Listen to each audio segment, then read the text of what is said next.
na bata pa lang nahasa na sa pagkanta dahil siya ang singer sa kanilang worship team sa simbahan.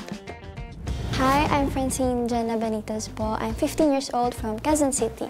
Tatlo po kaming magkakapatid. Ako po yung bunso. Yung mama ko naman po, isa po siyang financial advisor, while my dad po, he's a pastor po.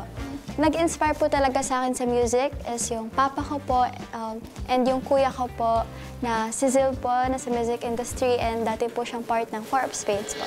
I started singing po when I was 4 kasi pinasok po ako nung papa ko po na mag-special number sa church namin. And then, when I was 6 years old naman po, din na po ako pinasok nung dad ko po sa worship team.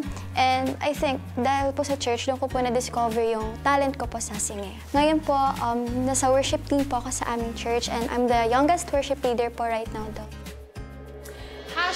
#blessed talaga si Francine, kaya deserve niya ang good news. So ngayon, ang nangyayari, akala ni Francine, kinukunan lang siya ng video, yung band rehearsals, para sa parte ng screening process ng The Voice teams.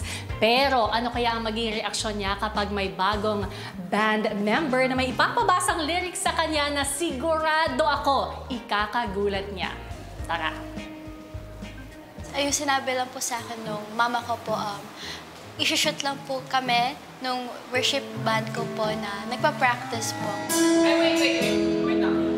Sa request kasi ako sa prod ng keyboardist sana. Sasasama ko sa ating lyrics. Okay po. Andiyan na po siya. Oh, sige, wala. Sorry, lady. Sorry po. Hi. Hi, Francine. Hello po. Hi, Ate Bianca. Ako yung kinuha nilang keyboardist for the day.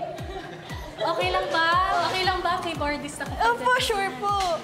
Medyo matagal na akong hindi nakakapag ganito eh. Na-surprise po ako kasi sabi po ng isa niyo pong staff na may surprise keyboardist daw po. And then may pumasok po na girl, si Miss Bianca po. Hindi ko mapapromise na kagalingan ako sa pagki-keyboard, Akala po talaga namin na tutugtog po talaga siya ng keyboard, pero may nag-flash po sa screen.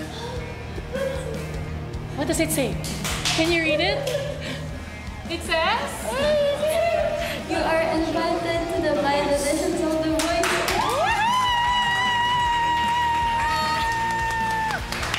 Congratulations, Francine! Ngayon na, sasabak na po ako sa blind auditions. Kinakabahan po ako, but at the same time, I feel excited po.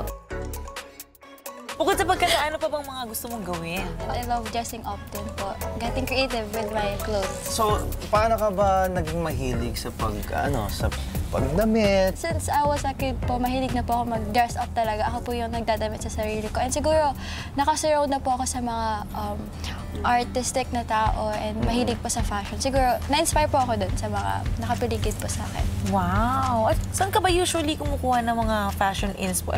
Bahay ka ba mag-ukay, yung mga ganyan, mag-online shop? Mahilig po ako mag-ukay with my brother and with my friends po. Siyempre si Mami, ano namang feeling na puno-puno ng damit ang bahay ninyo? Hindi ko na alam kung saan ko ilalagay. Minsan, nilalagay ko na sa mga closet sale, nagbibenta kami. Sumasali kami sa mga ganun. Sumali po ako ng The Voice Teens because I really love singing and music po. Through my singing po, mas makakapag-inspire pa po ako ng tao para makalapit pa po at makilala pa po nila si Lord.